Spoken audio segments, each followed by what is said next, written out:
remember to look here. Don't be tempted. I know. I just have to. And I think maybe this makes more sense. You keep it with you on your lap or something.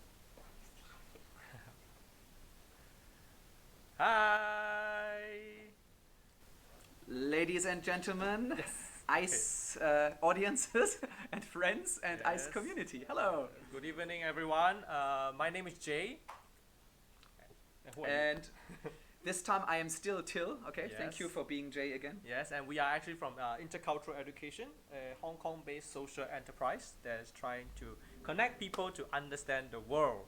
And for this series, Crosstalk, what we want to do is really to talk with our friends from different countries and understand about their countries, understand about their lives, and hopefully for all of us in the audience, also give you a chance to ask questions live to our guest. And so if any burning questions or if you want to know anything about any countries, feel free to comment in the box or private message us on YouTube, Instagram, Facebook, and let us know. Okay, we're always trying to get more ideas from you. Okay? Yes, because this is not supposed to be like one of those YouTube videos that someone says, oh, let's have a look what coronavirus or what something is in another country that is well prepared and edited and for your consumption. No, this is supposed to be interactive. We in ICE, we love communicating and facilitating, people chatting with each other. But unfortunately right now that's impossible. So we're trying to do this online. So please ask your questions and we can directly relay them. This is supposed to be real-time, live and interactive, to imagine you actually having a friend from another country to just say hi to you and explain what the situation in their country is like. Yes. And for today, of course, we're going to stick to the same topic, which has been the main headlines across the world. The elephant in the room? Yes. Or the virus in the room? Hopefully not. Hopefully there's no virus here. COVID-19, of course. And we are very, very happy to have a guest, someone that we know way back last year. Yes. Right? And have him to share with us a little bit more about his country. Okay, without further ado, I think let's welcome our our guest. He's our called distinguished guest. Let me try to say his name and then he will correct me probably. He's called Benoit. It's a French name. We're talking to Benoit from France. Maybe you can ask Benoit to say hi and quickly introduce himself. Okay, Benoit? Hi, I'm Benoit. You pronunciated my name correctly, so congratulations. Not everybody is able to do it. And I live in France, as you said. I'm in the southeast of France. So maybe we can look at the... look at the map? Okay, let's have a look at the map. I think it's also very important for our audience to know where exactly in France are you and the geographical area. Absolutely, because we have already had a crosstalk series where we talk about friends in Barcelona in Spain and in Dario from Italy. Oh, okay. And it was very important to understand that in Italy, where is it, like north or south, it's not the same where the virus is. So France is a big country, especially if you come from Hong Kong and you only know Paris. So let's have a look at the actual map of France. Okay. You can see here. And you are coming from not Paris, right? Where are you from? No, not Paris. So the city is Annecy. We cannot see it directly on the map, but it's just at the north of Chambéry, at the southeast. Okay, so it's in between. Let's go to the just second next to the map. border with Switzerland and Italy. All right, let's see. We can actually see it's marked in red, right? So it's a small province. What's the name of the province, or how do you call this? So the province you can see is called Haute-Savoie in French. Haute-Savoie. So it's part of the Haute-Savoie, yeah. So it's part of the historical country of Savoy. Savoy. And it's located just next to the Swiss and Italian border. So as we are just next to northern Italy, we were the first place in France to have some coronavirus cases. Oh no. Oh no. So and of course, because it's in the Alps, there are many mountains. There are a lot of rich tourists that come there. And the first cases we got were from tourists that went from China to ski in the Alps, they were infected with coronavirus. So actually, we were the first place in France to be infected, but it wasn't. It was still under control, and it was all fine at the moment. But it was when there were a huge Christian meeting. I think it was evangelist meeting, and there were like 2,000 of people for 3 days in the east of France, Oh my God. in the city just next to Germany. And it's at this moment there was a huge spread of the virus in France, and it was completely out of control. Oh, and when was that big meeting? That big meeting was at the beginning of March, I guess. Oof, beginning of March. This is when already it was like huge in China and already starting in Iran and Italy. Yeah. Ah, But the situation was way worse in Italy at this moment. But the thing is, a lot of people are complaining about the government because on the 15th of March, there were some elections, local elections, and the government didn't want to postpone them. Oh, politics. Yeah. So, yeah. So actually, many people are saying that it would be good to restrain the people at home and to close basically everything to stop the spreading of the virus.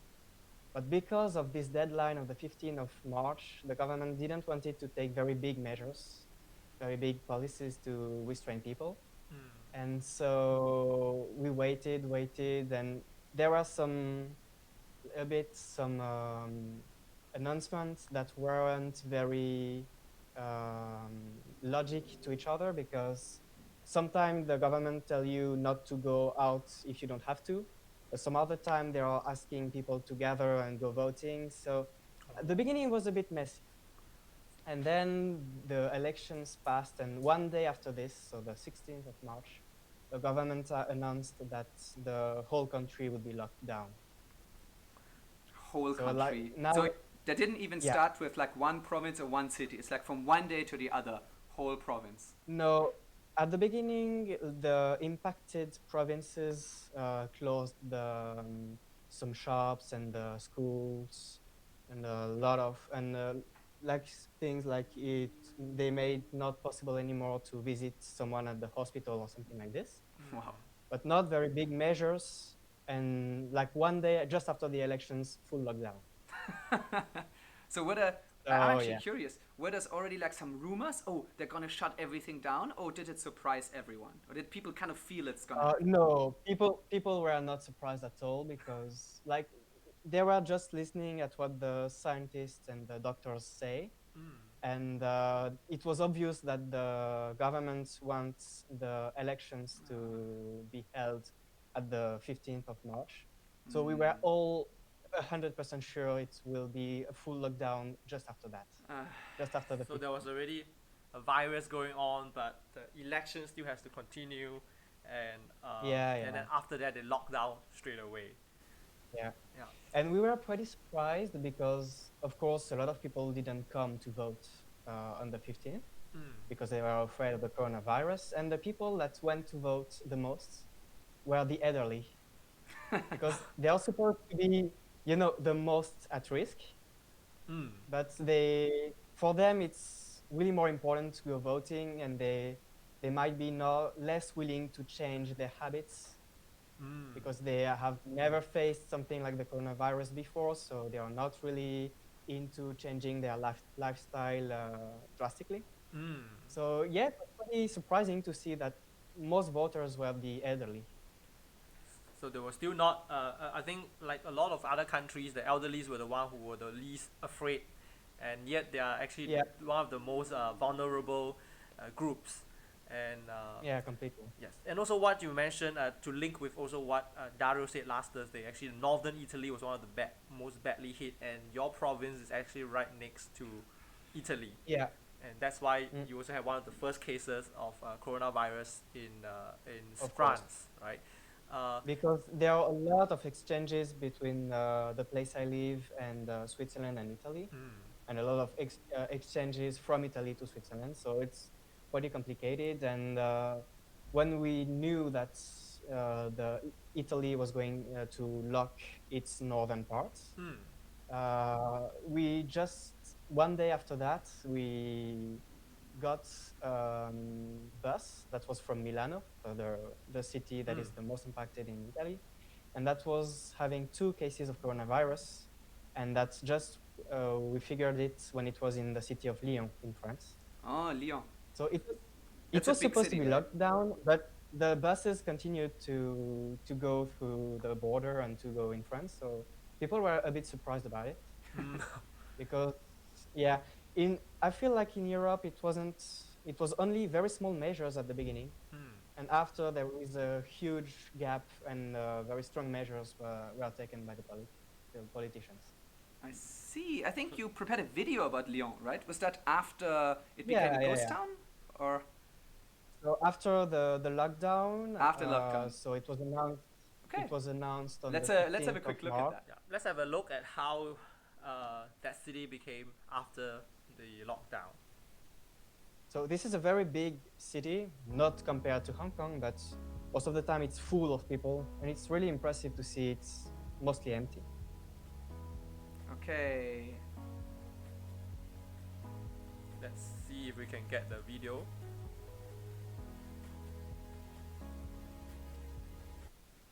One second. Just loading the video. Technical delay. Okay. Don't worry, it's coming Yeah, up. it's coming up soon. Okay. So let's have a look at the video.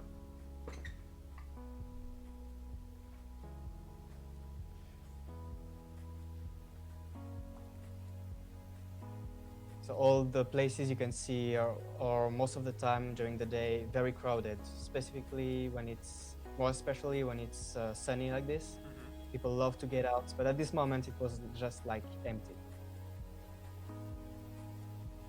And it's a city that has a bit more than 2 million inhabitants, pretty densely populated. So on normal days, these would be a very crowded city. But yeah, very, very crowded. Every walkway, every street, every square will be full of people. Yeah, it looks children pretty playing much like a everywhere. ghost Now town. But very yeah. beautiful. Wow. and Yeah, it's just a bit weird to see it like empty. our one of our YouTube fans, Christina from Russia, is also saying that the city looks like it's completely deserted. Yeah. So absolutely no one is walking on the If streets. you compare this with Bangkok and Hong Kong, even now, it's such a contrast. Yeah. And the Crazy. thing you have to know is it's the second most populous city of France. Ooh. Wow. No, Second biggest city in some sense. That is crazy. And how empty it looks right now. And all right, so now we're gonna move on to the next section where we're gonna ask you a few questions regarding the coronavirus, and also we're gonna take some questions from our audience. And then Benoit can answer them as much as you can. All right, and I think let's start off with like being a bit more personal. Like, how many days have you been at home, like lockdown, and what is the situation right now since you are really like the forefront? If you're asking me how many days I've been locked down, I will have troubles to answer you, because when you're always at home, you kind of lose the sense of time and day passing. So apparently it's around 3 weeks now, because it started on the 16th of March. And can I also ask, does that mean 3 weeks with like minimal going out or with zero going out? It's minimal going out. So you can see I sent a document. Okay, yeah. Let's have a look, because we saw something in Yeah. Italy where they have to sign a piece of paper to declare every time they go out. I guess you have the same, right? And So it's the same in France. Let's have a look actually, at this piece of paper, but obviously it's in French, so Yeah. Some translation. can you quickly explain at So least what you have to fill in? Yeah, the title, it's just a document that you have to fill in. So you can find it online, or you can find some samples on newspapers. And you just have to give your name, your address. So of course, when you fill this document, you have to take your ID card with you. So you give your address, and you will have to state why you are leaving your home. So the only reasons that are okay for leaving your home is to buy essential goods, like food or medical products and things like this. then you can go out a little bit for doing sports outside. Ah, so sports is Oh, allowed. But it sports. should be, but it should be like only for 1 hour and in a radius of 1 kilometer around your house. Mm. Okay. So limit at maximum, and you can go. And the other reasons you can leave your home or working for the people that can still work. Yes. The They essential. need a statement from their employer uh, explaining the transport they have to take to leave their home, and they cannot go somewhere else with this reason. And you can also go help someone in need or Okay. this kind of reasons. But what about a lot of the times we got these answers as well. I mean, question. What about pets? Are you allowed to bring your pets out? And do people want to buy dogs now so they can walk their dogs? Oh, for walking the dogs or going out? Yes. Is it allowed to as one of the reasons to walk your dogs? Yeah, it is. It is not one reason, but you just feel the reason for doing a little sports.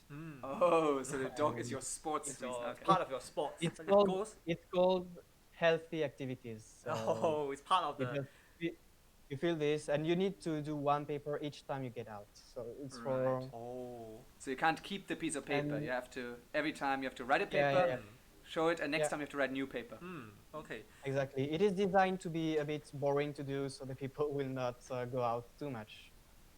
And so there are many policemen that are checking the people if they have their documents and if they are not too far from their home. For example, if you're going to buy stuff in the grocery store, you have to go as close as you can. So if Okay, you're okay. living in if you're going to a very far place from your home, and it's not, and you don't have any good reason, Right. you will pay. You will have to pay something. It sounds like Italy. We have Okay. a question from YouTube. From the That's- audience? Yeah, from the audience regarding Yeah. the document as well. It says that can they accept online forms, or do you actually need to print it out like hard copies every time? Okay, so at the very beginning of it, the first day, was a bit, they were not making people pay if they are not having the document. It was the first day, so just explaining the people how to do. And a lot of people shared something on social media. So it was a template to do it online on your smartphone. But Oh. it wasn't accepted by the policemen because it was nothing official. So for the moment, it's not possible to fill it online. But the next week, I think this week, they are putting in place an app you can put on your smartphone, and you just fill it on your phone, and then the policeman can check it without having to touch your paper or anything. Oh. So we cannot do it yet, but soon it will be possible. Well, that's actually a very smart move to reduce to have the small social distancing, so that you don't Yeah, even need to touch the Because- paper, right? Yeah, the biggest problem is in France, we do not have masks. It's a Oh, so real there's a problem. shortage of masks. So we just have barely enough masks for the people working in the hospitals. But everybody else, including the policemen, do not have masks. So that means you also So- don't have masks, right? Yeah. So the policemen are asked to go in the streets to control people if they are having their document and if they are respecting the rules. But they do not have enough protection, so they're pretty angry about it now. So I see. Yeah. the biggest problem in France is that, we do not have enough masks. I see. It's also tough to be a policeman and you don't have a mask, but you have to talk to a lot of people Yeah. who break the lockdown Yes. and then talk to them who might be infected. Yeah. And this Yeah. will be a related question because before the COVID-19 situation, was it common to see French people with masks, let's say if they are sick, and also is it easy to buy masks? So let's say before this whole pandemic thing, or was it already not so common to find masks in the pharmacy, for example? Okay, so it was very uncommon to see someone with a mask in the street or in the public transportation. It was very, very uncommon. In France, the only people that are wearing masks are, dentists or every everybody that is working in the medical, doing a medical job. So it was very uncommon to see people having masks, and it was not very hard to find masks. You just go to the pharmacy. But I don't think it was. We don't find it in every store, but the pharmacies do have some masks. But now it's when common. there were the COVID-19 problem, like everybody wanted to buy a mask, so they all went to the pharmacies, and the stocks just disappeared. Yeah, and now it's totally gone. Yeah. Yeah. And the thing that is pretty sad is because I think it was the I don't remember the name. It's N5H1 or something like this. Oh, was that like It's the a bird flu flu that- or the swine flu or something? H5N1. Yeah, swine flu. Swine flu. Yeah. During the swine flu, the government decided to make huge stocks of masks for an event like this. And just a few years ago, because the government changed it, they decided to stop making those. Oh no, bad timing. So Yeah, it's- so now we are just at the moment we do not have masks anymore. We need it. Really. So if any Hong Kongers are here who have a lot of masks you want to donate, French policemen or French medical staff can really need masks. Oh yeah. All yes, right. it's a very, I guess it's a very pretty bad situation Yeah. right now, right? And we received a few other questions from our audience, but it's very interesting because a lot of them are related to education, all right? And but before we go Okay. there, one last question regarding the papers. I think many people are very interested in this paper concept because we don't have it here in East Asia, right? So Okay. this is what happens if you don't have a printer at home? What happens if you don't have a paper? You run out Okay, of so if you do not have a printer, you can just write yourself the paper. Oh, just write By it, hand. copy it down from the newspaper.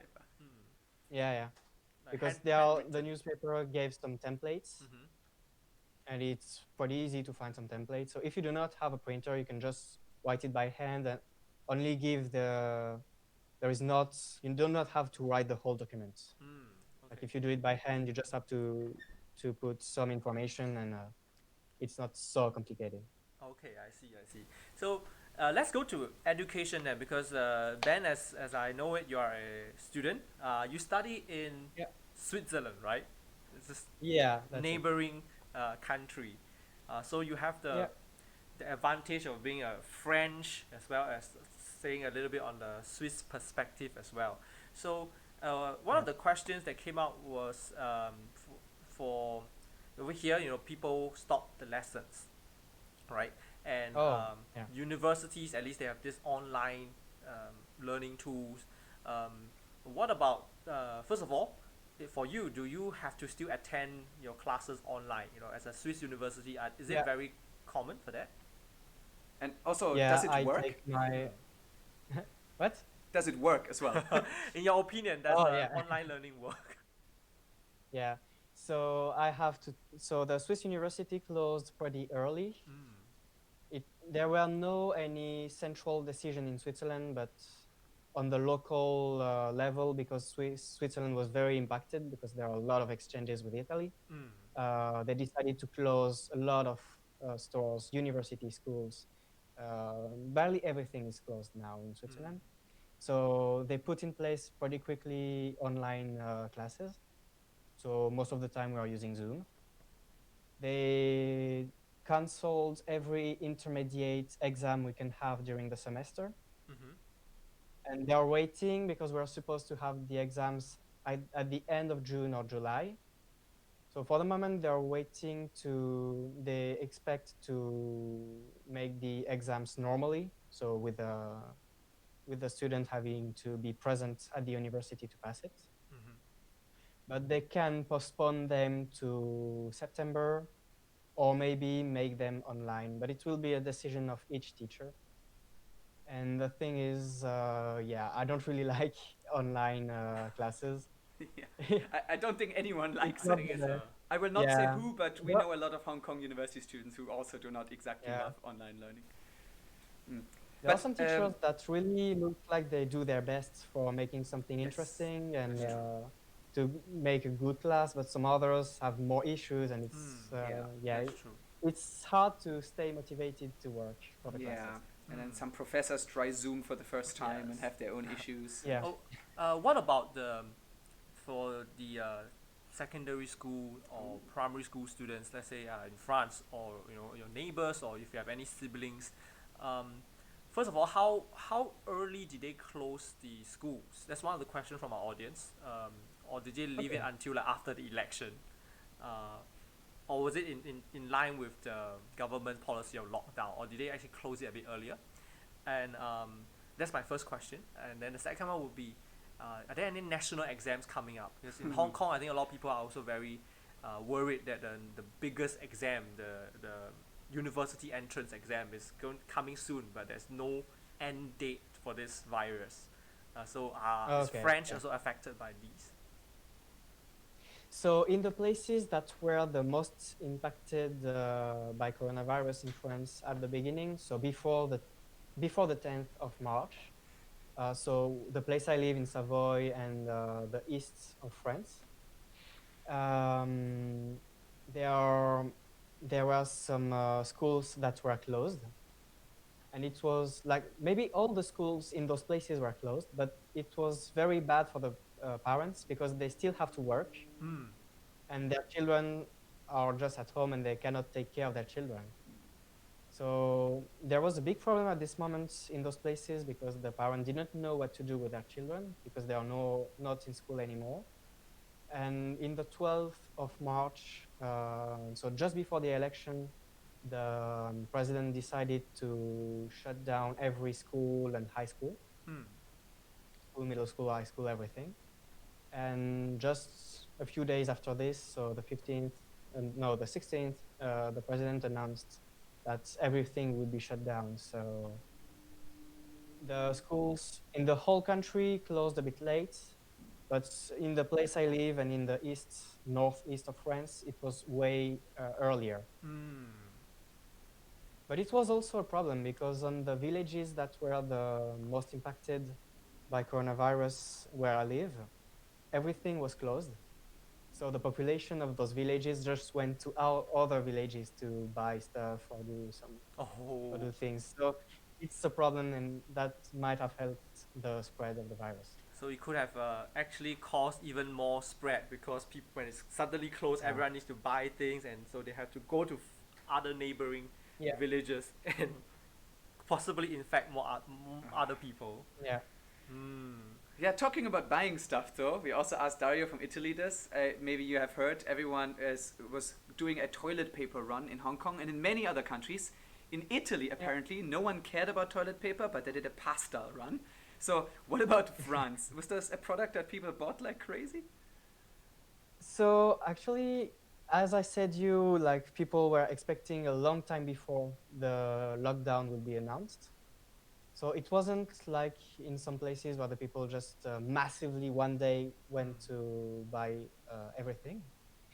But there were some small lacks of toilet papers in some places, and pasta, they ran out of pasta pretty quickly too. But I don't think there is a huge, there were a huge lack of something regarding the day-to-day life goods. It was just the masks and like soap or things for cleaning your hands. So there's no like much panic buying or people queuing up like crazy to snatch It everything. happened. Of course it happened the first day after the announcement of the lockdown. So the lockdown was not put in place at this moment. A lot of people went to buy everything they could. Yeah. But I don't think there was a huge, they were focusing on something. They were just trying to make as much stock as they can. But of course, like every place in the world, the toilet paper was very demanded. Well, Italy didn't run out of toilet paper. They had enough. Yes. And I don't know if we ran out of toilet paper, but I think many people bought way too much toilet paper.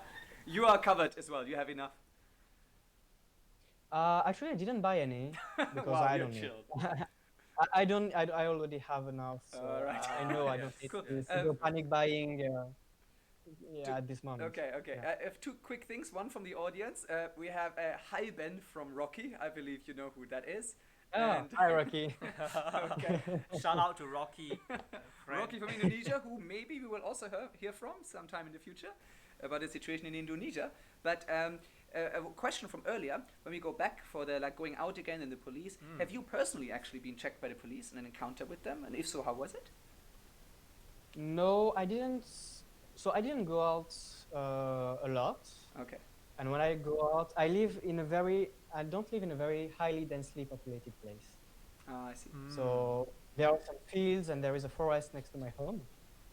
So if I go do a little bit of sports, I'll go to the forest and I don't see anyone. So I didn't see a lot of policemen. Just one time when I went to buy some food, I saw a police car next to the road, but that was it. No, And- nothing more. It's a bit weird, but I'm trying to imagine the situation. Would you, when you see the police car, would you have this kind of instinct to kind of hide a little bit or not exactly cross paths with the police? Did that cross your mind, or is it like, Oh. yeah, whatever, they're nice people? No, just like normal. And if they're asking me, I Because will you had show your them paper, the- right? Yeah, show them the paper. I Oh, don't. interesting. Yeah, I don't Right. fear anything, so It I'm is pretty okay with it that. is a very also one thing that for our audience back at home, or if you are watching this later on YouTube, to think about it, like you see the police, would you actually feel afraid of approaching them? Something that we Yeah. will have to talk. You can discuss later, or you can comment in our box as well. So for Ben, one of the top questions we have for you. It's actually about the economy, the government. Yes, many people Oh. are actually interested to know what is the French government doing in terms of helping the people with their livelihood. For example, is there any financial aids or payment? Say in Singapore, Singapore's government is giving out some money and also preventing people from landlords from kicking out their tenants. As far as I know, I Yeah. have to check again. But US is, I think, Yes. $2 trillion the government is unlocking to give to people. That means everyone on average gets more than $1,000, and a lot of small businesses are kind of getting some loans and some money to keep employees, so not everyone has to suddenly quit their small or medium business. So businesses and individuals. Yes. Is there any support in France? for France, from the France central government or from your local Yeah. government? From everything is from the central government. Okay. And as in France, the situation is like the employment is different. System is different from countries like the United States. The companies cannot fire someone or cannot stop paying someone. And if So the it's companies pretty run out of money, So for this, the government decided to put in place the people that cannot work because of coronavirus will be accounted as, so all the employees in this situation will be accounted as if they were sick and they have to stop working because of sickness, of illness. And so it's not the companies that will have to pay their employees. It's the government that will pay 80% of the wage of the people. I see. That is So nice. it is for the employees, and for the independents or for the companies. They are currently regarding something and make a kind of insurance system to help them have funds to not go bankrupt or anything. The French president told at the TV, and it was very clear, the state will pay. And he really insisted on that. So the companies are not too worried. Some people that are pretty worried in the place I live, because where I live is relatively cheap compared to Switzerland.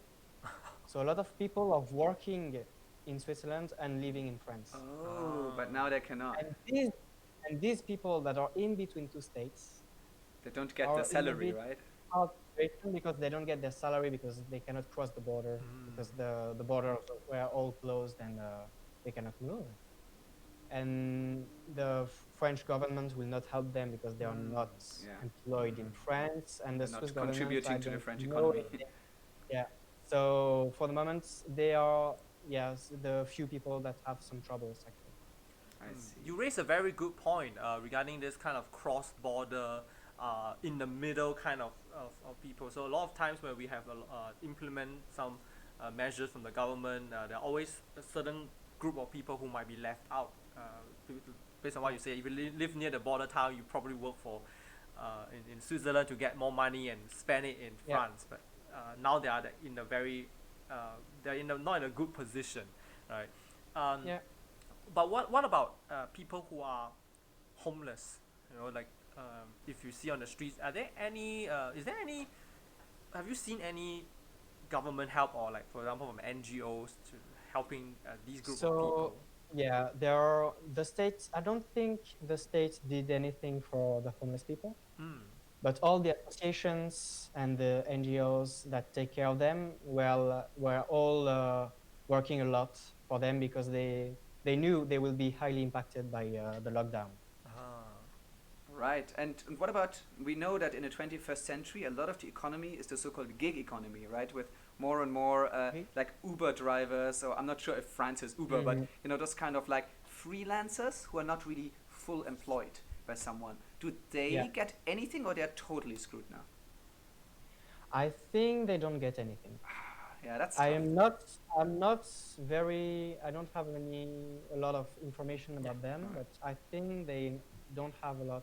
They will be treated as the independent workers, so the government might help them too.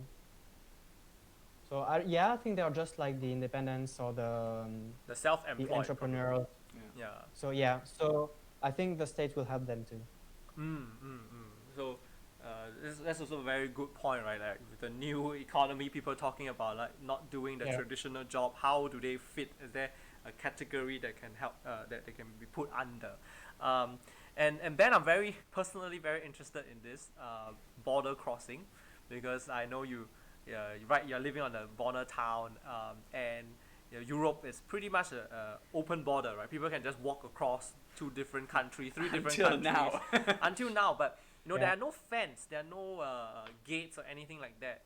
So how are the border crossing being enforced, or it's still pretty relaxed in your opinion? Well, you know, the border control infrastructure still exists.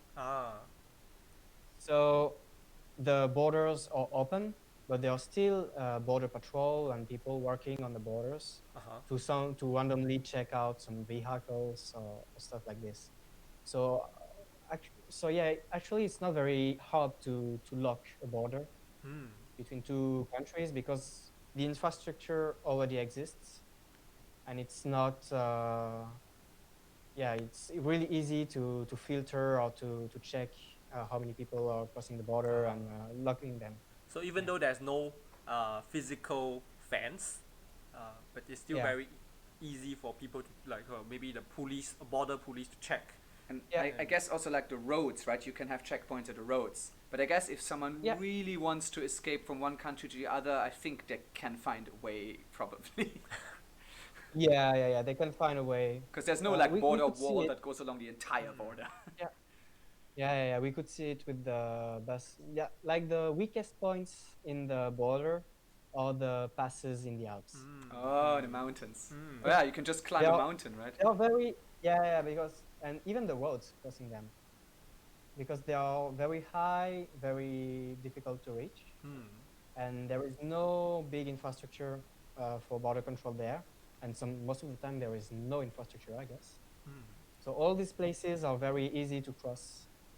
Right. So at a moment like this, it's it's hard to control. But some borders, like the Gate of Geneva, between Switzerland and France, it's a huge border. Like thousands of people cross it every day, and there is a huge infrastructure, so it's easy to lock it. So certain areas is easier to control. Alright. So let's go a bit further away from this virus thing. We have another question from our audience. Very interested to know about about France in general. Like, is there any preferential treatment between Paris, as the capital city, and the cities and towns that are outside of Paris?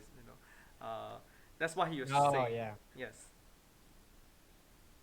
So, in my opinion, Paris is, it's the most well-known place in France, but it is not the best, in my opinion, because if you go in Savoy, where I live, you have very beautiful cities like Annecy, my city, and you can see very beautiful mountains like the Alps, Mont Blanc, and you can see a lot of things. Most of the sea coasts are very interesting. Mm-hmm. You have some very hot and dry climates in the very south of France, in the Mediterranean Sea, and you have very beautiful landscapes. And I really like this place for this. Then you can have the Atlantic Ocean that has big waves and huge beaches. This is another interesting place. And after, if you go to the very west of France in Britannia, you can find a completely different culture because it's more Celtic culture. And the landscapes are very, very beautiful. It's a bit similar with some landscapes in Great Britain or in Ireland. So But the weather is very rainy like that. This seems like a very, very good advertisement. Yes, and let me actually say, I believe Ben understated it a little bit. Having seen the pictures of where he's from and also where he studies, it's incredibly beautiful. It's postcard. It's like the beautiful mountains in Europe with clean air, green grass, white snow. So I'm sorry, this is very subjective, but it's really beautiful. Let's help you further promote this.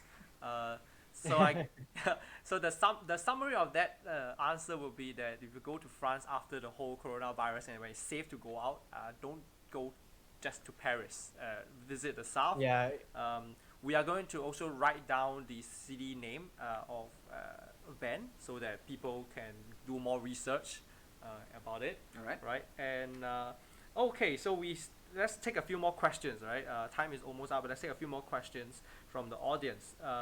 So first of all, just a very quick one. I think someone missed the first part. It's asking you, are you staying in the mountains? Well, No, I live in the plain just under the mountains. so just below the mountains. Actually- Mountains as a backdrop. Actually, yeah, but actually it's pretty sad because the weather is very good. I see all those mountains and I want to go hike in them, but I cannot go. And I just, oh, can you hear me? Yeah, sorry. Yeah, and I just have to stay at home, and I see the beautiful weather and the mountains. So yeah, it's pretty sad to not be able to go there. Okay. Okay. One more question before we go on to the last part would be from a Swiss friend. Well, I don't know why our Swiss friend is asking about Switzerland, but She's from Geneva. yes, so it seems like there's a petition circulating in Switzerland that students want to pass their school year and get a bachelor's, even if the exams are not occurring. Have you? What do you actually think personally? What's your opinion because you on study this? in a Swiss university. Yeah, personally, well, in my situation, in my university, I don't find too hard to learn online. Mm-hmm. So I'm totally okay with having normal exams. And I prefer to have them, I prefer to do my best to have a normal student year instead than having to pass the exams another time or cancel it or anything. So it's so even if there's no exams, like you would actually want to just you support like this school year finishing, moving on to the next. Yeah, I would prefer to have my school year to finish now. Yes. And if it means having exams online or exams later, it's not a big problem. The most important for me is to end my studies at the time I decided to. Yeah, I was expecting to do so. Okay. So One final question from us. Yeah, let's maybe move the topic a little bit. We talk about Yes. education and schools and economy, but there's one other thing that I think all of us have learned in this coronavirus epidemic. It's news and fake news. And like everyone is like 24/7 checking news and stuff. And some people get questionable conspiracy theories from some big family WhatsApp groups maybe. So I'm curious, like, what is happening in the news? Like maybe an official news, or what do people consume? Is there any interesting thing you've seen, or any crazy fake news that you have seen circulating in France? Yeah, so at the beginning, I will not talk only about fake news, but more about news and ideology in general. And we could see that everybody is trying to use this crisis to strengthen its own ideology and to make people follow their ideas. So a lot of countries like Russia and China made some announcements to say we will give you masks to show their friends and to have some soft power. And at the beginning, the EU, that is existing to open borders, was really insisting on not closing the borders inside the EU.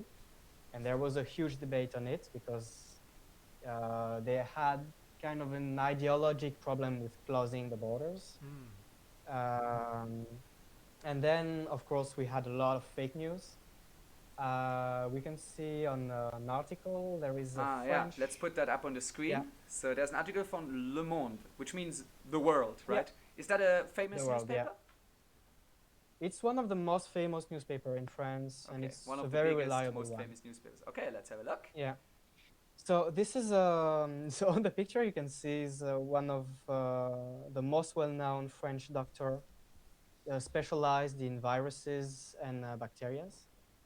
And this doctor decided to try a new treatment for the coronavirus.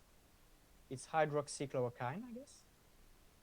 And he decided to use it on some patients, some ill people. Like, it was only 15% he tried, and he had some good results. Oh, okay. But knowing that a doctor tried a medicine and had good results, like everybody wanted to use it generally, and everybody wanted to take the medicine. And a lot of them were, so the government, of course, wasn't okay with that because it's just a preliminary test. Yeah, just a few only- patients. Yeah. With only 15 tests, you cannot make any conclusion, and you have to search a little bit more. And there was a huge gap between the government that was very, didn't want to rush on this treatment and to give it to everybody, and the population that wanted the treatment, and making like a lot of theories, like saying it was because of the big pharma. It's a very cheap medicine. So a lot of people think the big pharma doesn't want this medicine to be sold because it's cheap, and a lot of so they theories can't like make this. money from it. So it's a conspiracy. Yeah. Oh no. Yeah. So there are a lot of things with this doctor and this treatment. And of course, there are many things, like people that see they have a product for killing viruses, and the product is from 2016, and they see the product is able to kill coronaviruses, and they say, oh, the government already know this virus, and they decided to spread it, or things like that. But we know that the virus is that coronaviruses exist since a long time before. Yeah, so it's taking up some old news and saying that, oh, actually you can be treated, but just that the big pharma doesn't want you guys to have it, because so it's a big conspiracy theory.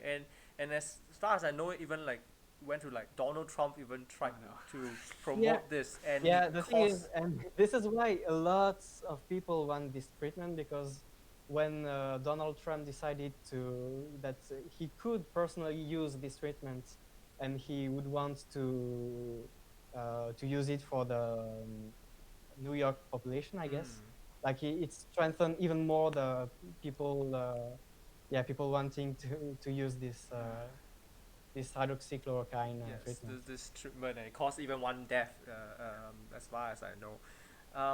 Yeah. Right, so one last question from me. Sorry about that. It's about the current affairs, because we know that two days ago, I read on the news that there was a terrorist attack, a stabbing incident Yeah. in France. And then now that, together with this coronavirus and the stabbing incident, how did it actually make into the headlines, or is it just the international news? Yeah, it was in the international news, but it wasn't the people didn't got really interested by this. But I think there are two reasons for this. The first one is it's pretty sad. It's because people seem to get used to it.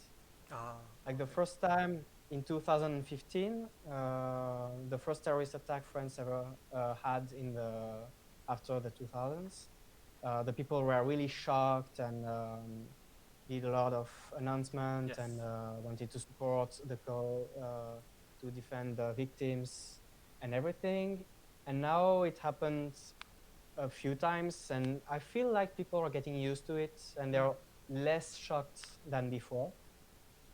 And of course, the coronavirus is like everywhere on the news, and people are mainly focusing on it. So Okay. yeah. Okay, so this is a very, I personally feel very sad. Yeah, what you say, desensitization. Also very interesting because here from what I read on Hong Kong or in Singapore news, it was like pretty big. It's like, terrorist attack France. But according to some as a person who lives in France right now, you're saying that actually it's not many people are too affected by this. Getting a little numb. Yeah, to it this. was, of course, it was on the news and it was a pretty important event, but the people are really more worried about coronavirus Yes. now. I So, yeah. see. I think it's Okay. when two incidents come together, like the coronavirus is affecting them way more. Yeah. That's what we're saying. All right. I have also one last question, and that is just, it doesn't have to be about coronavirus at all. I'm just curious, is there anything that, because you have lived in Hong Kong for a while before, you went here on exchange, we went hiking a lot of times, and you've seen some Hong Kong students. So is there anything you want to share about France that you believe maybe is not so well understood or is misunderstood from the news, either about France and coronavirus or just about France in general? Yeah. Something you feel like maybe more people outside France should actually know this. Is there anything you would like to share? Yeah, I think the thing that is misunderstood the most in France is like there is a big regional identity. And there are some differences in the behavior and in the people from different parts of France. And most of the time, people have some kind of cliches on French people, and these are the cliches we give to the people from Paris. And the thing is, yeah, you have to know that, of course, we are all French people, but there are many different cultures inside France, and people will really behave differently regarding of their origin in France. So this is something that is pretty interesting to see, and I don't think many people know it.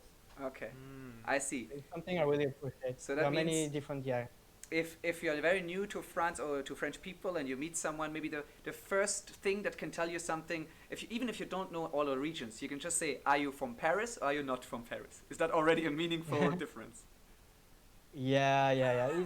It's a very, it's a big difference. There Okay. is, like, the biggest differences are between Paris and the other regions of France. All right, cool. I think for me, coming from a small country and then right now living in Hong Kong, also a small city, like the whole idea of regional identity is something fairly new to me, and I think our audience can also relate to it, like how different regions, even though they're same country, speaks the same language, but actually it can be totally different between the north Absolutely. and the south. Yeah. All right, unfortunately, our time is up. Yes, and for our audience who are still watching this live or later on when you are reviewing this video, please subscribe to us on our YouTube channel, Intercultural Education, or our Instagram, or you can like us on our Facebook. And do tell us what kind of topics you would like to know. We'd like to continue this crosstalk series beyond COVID-19. topic. So let us know what kind of topics do you want to hear about, what countries do you want to hear about, and if you would like Ben to share more about France, also let us know, comment in the box below or a private message us. Alright, but with that we have to say thank you so much to Ben, our guest. Spent almost an hour during lunchtime to talk to us about the situation in France, right? So thank you Ben, and thank you to our audience. We will see you again this Thursday. This Thursday From Malaysia. Eric from Malaysia will share about the situation in Malaysia, right? So let's say goodbye. How do you say goodbye in French, Ben? So you say au revoir. Au revoir. I can never do that. Au revoir. Au revoir. All right. So we have to say goodbye. Au revoir to our audience. Yeah. And, My audience, yes. goodbye, Ben. Nice Yeah. talking to you. All right. See you. Bye bye. Take care.